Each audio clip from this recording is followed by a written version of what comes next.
Book work में क्या work है हमारे पास, ये मैंने आपको करवा दिया है कि र पूरा है, नज़र, बधिर, इसमें और शब्द बना दिए हैं। इसमें रेफ वाला र है, जैसे वर्ष, वर्ष, ये आधा र है, स्वर रहित है। धैर्य, धर्म, कर्म, कर्ज।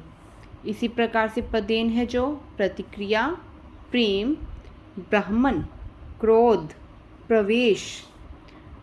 गोल घुंडी वाले आ गए हैं शब्द, ड और ट, ट्रक, ड्रम, ट्रेन, राष्ट्र, ड्रामा। ठीक है, तो ये हैं हमारे र के विभिन्न रूप। नेक्स्ट देखिए क्या कहता है कि जो शब्दांश किसी शब्द के अंत में लगकर उसमें परिवर्तन, चेंज कर देते हैं या विशेषता उत्पन्न कर देते हैं, कोई विशेषता उसकी उत्पन्न कर देते हैं, उन्हें हम प्रत्यय कहते हैं। जैसे क्रोध जमा ई, अब क्रोध हमारा मेन वर्ड है और ई हमारा प्रत्यय है, तो क्रोध जमा ई क्रोधी। इसी प्रकार से हम लिखेंगे लिख जमा आवट, लिखावट। स्त्री जमा तव, स्त्रीत्व। कहानी जमा कार, कहानीकार। अब इसमें कहानी हमारी मेन वर्ड है और उसमें प्रत्यय क्या जुड़ा है, कार। मूल जमा एक, मौलिक।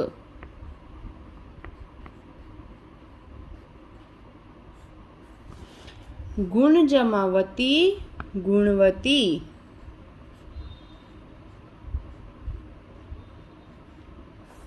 बुद्धि जमा मान, बुद्धिमान।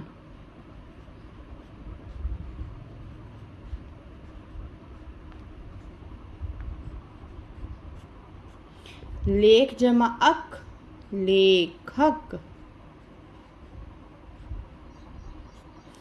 पढ़ जमा आकू, पढ़ाकू।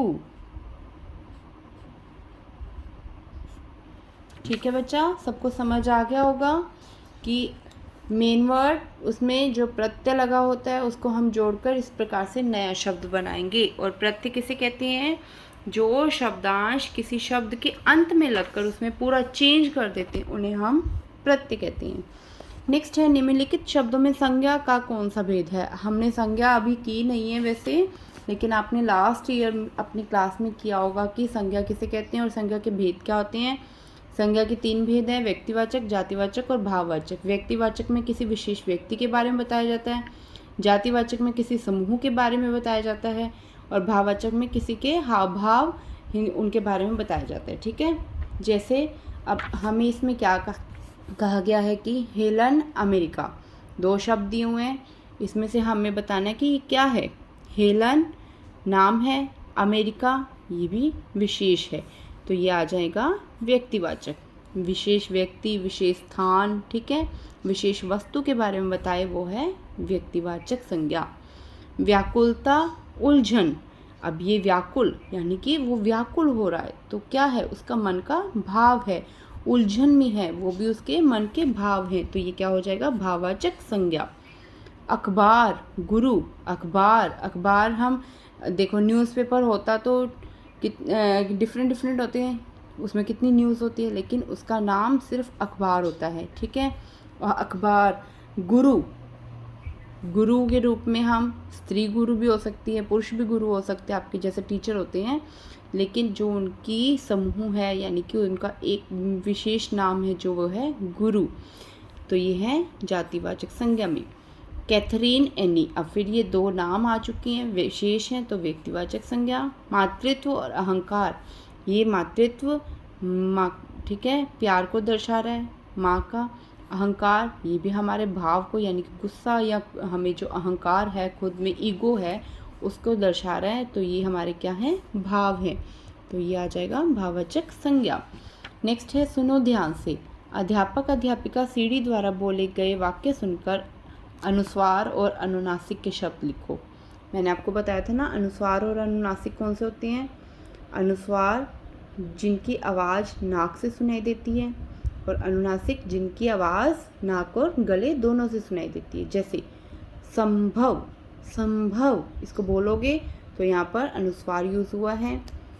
अपंगता, अपंगता ये वो वर्ड हैं जो हमारे लेसन में हमने रीड किए, ठीक है, हमें लेसन से ही उठाकर लिखनी है इसमें। अपंगता, माँ, पाँच, ठीक है। और ये लास्ट में आपको पिक्चर सेंड करूँगी, ये आप लोग कर लेना। बुक वर्क में क्या वर्क है हमारे पास, ये मैंने आपको करवा दिया है कि र पूरा है, नज़र, बधिर, इसमें और शब्द बना दिए हैं। इसमें रेफ वाला र है, जैसे वर्ष, वर्ष, ये आधा र है, स्वर रहित है। धैर्य, धर्म, कर्म, कर्ज। इसी प्रकार से पदेन है जो प्रतिक्रिया, प्रेम, ब्राह्मण, क्रोध, प्रवेश। गोल घुंडी वाले आ गए हैं शब्द, ड और ट, ट्रक, ड्रम, ट्रेन, राष्ट्र, ड्रामा, ठीक है। तो ये हैं हमारे र के विभिन्न रूप। नेक्स्ट देखिए क्या कहता है कि जो शब्दांश किसी शब्द के अंत में लगकर उसमें परिवर्तन, चेंज कर देते हैं या विशेषता उत्पन्न कर देते हैं, कोई विशेषता उसकी उत्पन्न कर देते हैं, उन्हें हम प्रत्यय कहते हैं। जैसे क्रोध जमा ई, अब क्रोध हमारा मेन वर्ड है और ई हमारा प्रत्यय है, तो क्रोध जमा ई क्रोधी। इसी प्रकार से हम लिखेंगे लिख जमा आवट, लिखावट। स्त्री जमा तव, स्त्रीत्व।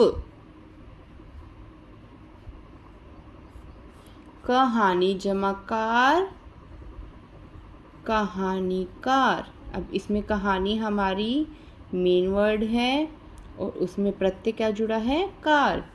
मूल जमा एक, मौलिक।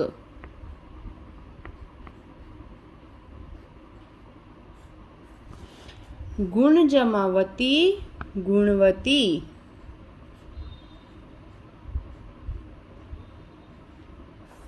बुद्धि जमा मान, बुद्धिमान।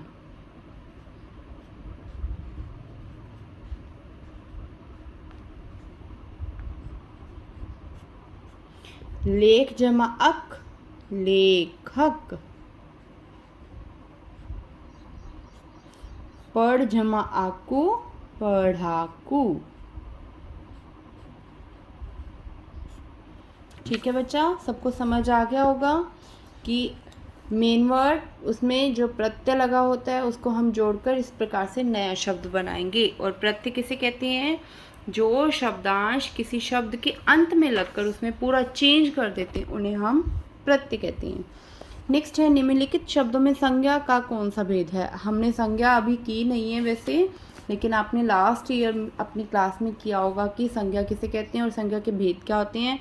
संज्ञा के 3 भेद हैं, व्यक्तिवाचक, जातिवाचक और भाववाचक। व्यक्तिवाचक में किसी विशेष व्यक्ति के बारे में बताया जाता है, जातिवाचक में किसी समूह के बारे में बताया जाता है और भाववाचक में किसी के हाव भाव उनके बारे में बताया जाता है। ठीक है, जैसे अब हमें इसमें क्या कहा गया है कि हेलन अमेरिका, 2 शब्द दिए हुए हैं, इसमें से हमें बताना है कि ये क्या है।